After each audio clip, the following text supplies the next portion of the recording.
Although Soanat Allegro is the most complex of the classical movement formats, its details are easy to master, for, as you soon shall see, its overall plan is already familiar to you. In order to get the maximum benefit from this presentation, you should prepare to copy into your notes a table that looks like the one you see above the podcast screen. In fact, just prepare one page of your notes to receive a 4-column table and copy the row headings given in the model above into the margin of that page. Let's begin by establishing the order of the 4 sections of such movements, and it's as easy as counting from 1 to 4. Indeed, there are 4 sections as follows. The first of them is the first section, the second of them is the second section, etc. Basically, first, second, third, fourth. Now let's put names to these sections, names that you will associate with the order of the 4 sections of this movement format. The first section is called the exposition. You may recall that I predicted that you would see this word, one of those we encountered in connection with the fugue, again in this course, and here it is. The second section is called the development, and isn't it nice to see 2 English words in a row? The third section is called the recapitulation, and you surely must be shocked to see yet another English word. As you might already have guessed, this pattern won't continue. In fact, the fourth section is called the coda, an Italian word that means tail. We certainly shall consider the actual meanings of each of these section names, but let us make sure that we can recall them in order before we do so.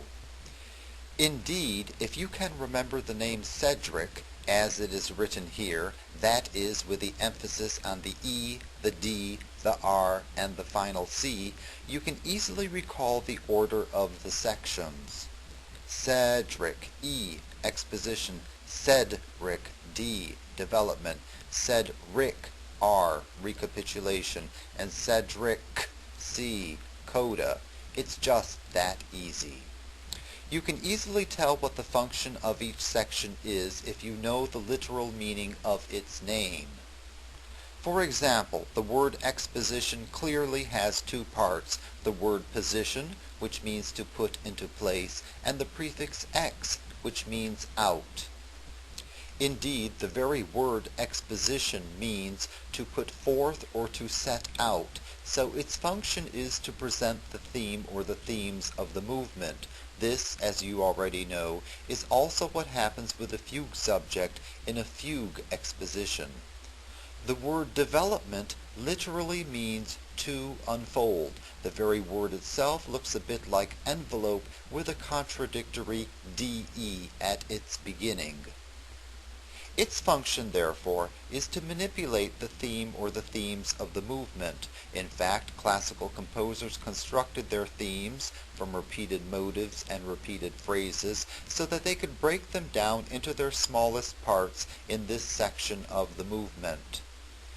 The very word recapitulation, you probably know it from its abbreviated form, recap, has the stem cap, C-A-P, in it, as in da capo, and recapitulation literally means to rehead or to go back to the beginning. The function of this section, thus, is to review the theme or the themes of the movement. Indeed, the very word review, as you can plainly see, literally means to see something again.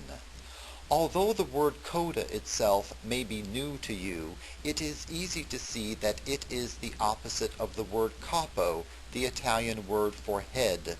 The coda, which means tail, is at the opposite end of an animal from its head. We can take this to indicate that the function of the coda is to end the movement.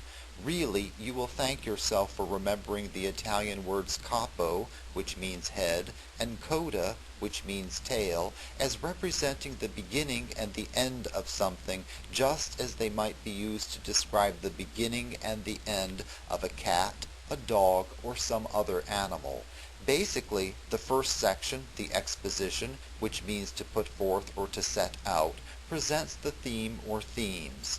The second section, the development, which means to unfold, manipulates the theme or themes. The third section, the recapitulation, which means to go back to the beginning, reviews the theme or themes. And the fourth section, the coda, which means tail, simply ends the movement. Doesn't this pattern of events, presenting something, manipulating it, reviewing it, and then ending it, seem familiar? It, in fact, really should be familiar to you, for you probably already have undertaken this process in English and in speech courses. Hey, we have been presenting ideas in the West in this very way ever since the ancient Greeks invented it over 2,500 years ago. It's as classical a plan as there is, and it is no wonder that 18th century musicians adopted it. Indeed, Soanat Algrelo format can be thought of as an expository essay, one of those 5-paragraph exercises that you've surely written for at least one English class, but an essay in sounds instead of in words, so you should have no trouble recalling its processes because you have done the very same thing in your own writings. Basically, I have presented nothing new to you so far, so I can assume that you already have, or easily soon will have, a perfect command of everything covered in the first 3 rows of this table. In fact, it should be very easy for you to master the 4th row of the table if you do the following. Indeed, if you memorize the contents of the first section, you can then determine the contents of the remaining sections simply by recalling their functions. The first section, the exposition, presents the first theme, always, a transition, and a second theme, sometimes. Notice that there is a transition between the 2 themes. Indeed, you already know that you need a transition to get from one paragraph or one idea of an essay to another, so this feature of the exposition of Soanat Algrelo format is not really new to you. Musicians who write essays in sounds use the same devices that you employ when you write essays in words.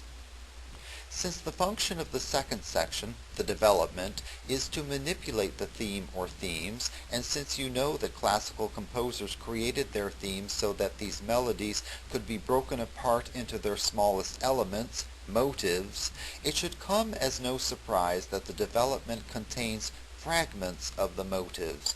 Basically, the word development means to unfold, and if you unfold a classical theme, you break it up into its constituent parts, phrases and motives.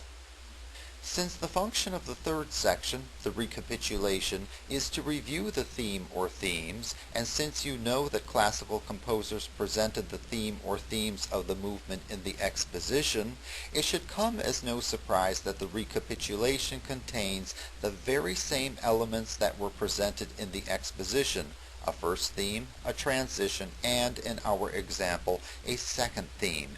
Basically, the word review means to see again, so you should expect to see the contents of the exposition again in the recapitulation. Since the sole function of the 4th section, the coda, is to end the movement, and since you know that classical composers thus are not bound to treat the theme or themes in any particular way, as they did in the preceding sections, it should come as no surprise that the coda contains whatever the composer wants, the same thing that you can bring to the final section of an expository essay or a formal speech. Basically, the word coda means tail, some sort of appendage at the end of something, so you should expect to see a great deal of freedom in the contents of this section. Let's review the contents of each of these sections. The exposition, which presents the theme or themes, contains a first theme, a transition, and a second theme. The development, which manipulates the theme or themes, contains fragments of the theme or themes. The recapitulation, which reviews the theme or themes, contains the elements presented in the exposition, a first theme, a transition, and a second theme. And the coda, which ends the movement, contains whatever the composer wants.